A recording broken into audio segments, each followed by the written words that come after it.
dies whenever you stop it. I know, like, and I've turned the idle up. Gassing. I got to adjust the carburetor again. I adjusted it all wrong. The guys on YouTube are telling me that I did that wrong. And I think they're right, and I think I'm wrong. Yeah, because anytime I come to a complete stop, it just dies. I know. If I keep the gas on, it'll stay on. I know. I got to readjust your air idle screw. That's like 8 times. But yeah, the lighter rider is definitely faster.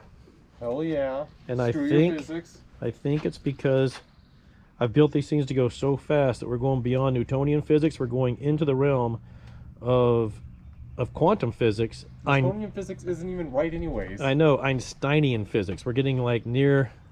We're getting so close to speed light on these things. For Einstein, time had slowed down.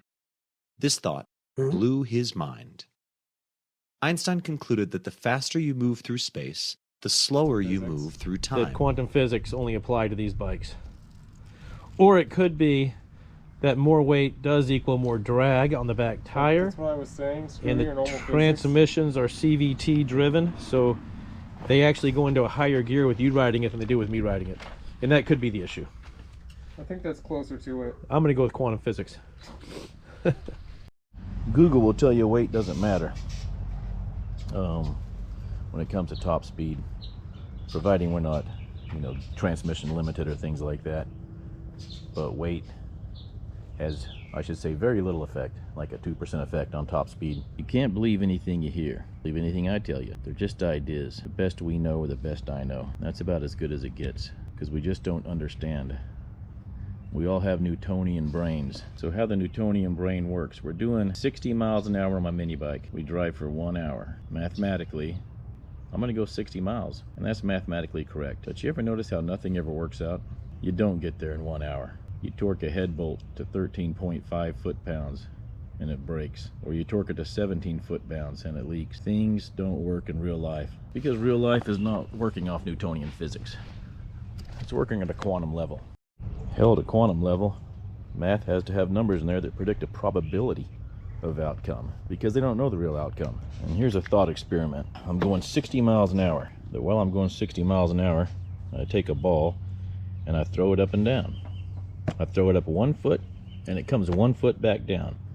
Now a casual observer is amazed by my riding prowess, and what he sees is a ball travel up at an angle and then travel down at an angle. Because I'm going 60 miles an hour. I started the throw here. I caught the ball over here because the bike's traveling. So he sees this. And there. Now this distance here that the ball went up to, right here, that's 1 foot up from the theoretical bike, where the bike is. It's always going 1 foot up.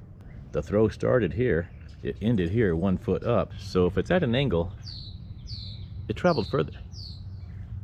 This distance is longer than this distance. So the ball traveled further than 1 foot, but it didn't. Because we know absolute, the ball traveled 1 foot. We know that for a fact. So while Newtonian physics would say the ball went 1.2 feet, but that's wrong. That's the answer Google's gonna give you. So we're gonna prove Google wrong. But according to Einstein physics, this length is exactly 1 foot, because Einstein would say the guy riding the bike experienced time dilation. To get rid of the discrepancy in the measurements, Einstein suggested that time itself, for the man on the train, must slow down to compensate for the decrease in speed. And we'll use this bike as our test bed, and we'll get 2 different rider weights on it. We'll see what happens. Now, in the red corner, we got the Mad Hatter. Ready. Yeah, but with your helmet on, you're way tall. We have 78 inches tall, about 13 inches, and let's see what you weigh. 166 pounds, fully dressed. In the black corner, we got me. How tall? 75, so an inch difference? Alright, so I'm fatter for sure. And how much do I weigh? Holy shit, look at this. 216. That's a 50-pound difference. So we're going to see if that makes a difference on top speed.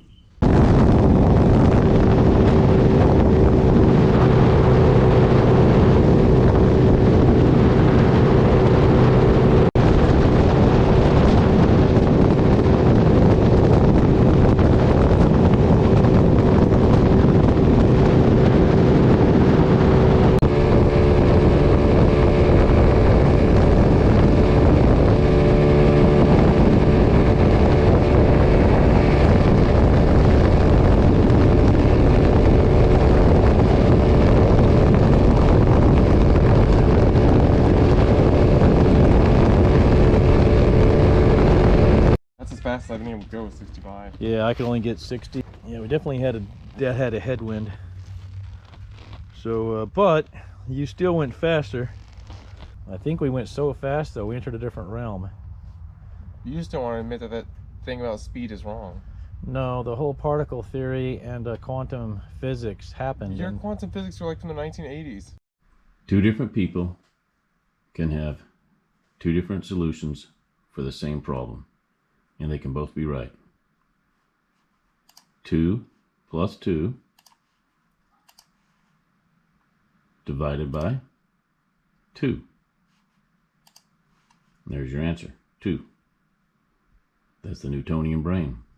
We're in a different realm. There's a castle up here. We've entered a different realm. The Matrix is real. I'm telling you. As long as they have chocolate chip cookies without raisins, I'm not complaining. No one puts raisins in chocolate chip cookies. You would be fucking surprised. Well, the then they're ones that get you. Then they're a psychopath. Yeah. So you didn't believe me. We're in a different realm.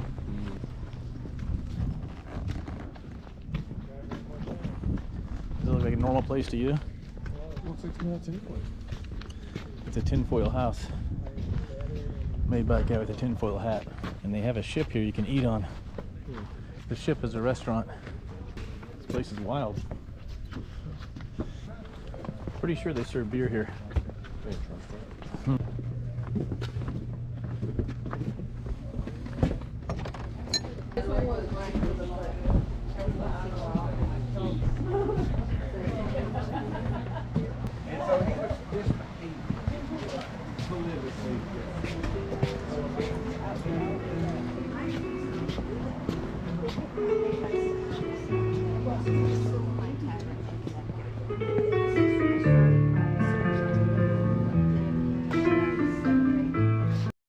Let's try the equation again, now that we're in a different realm.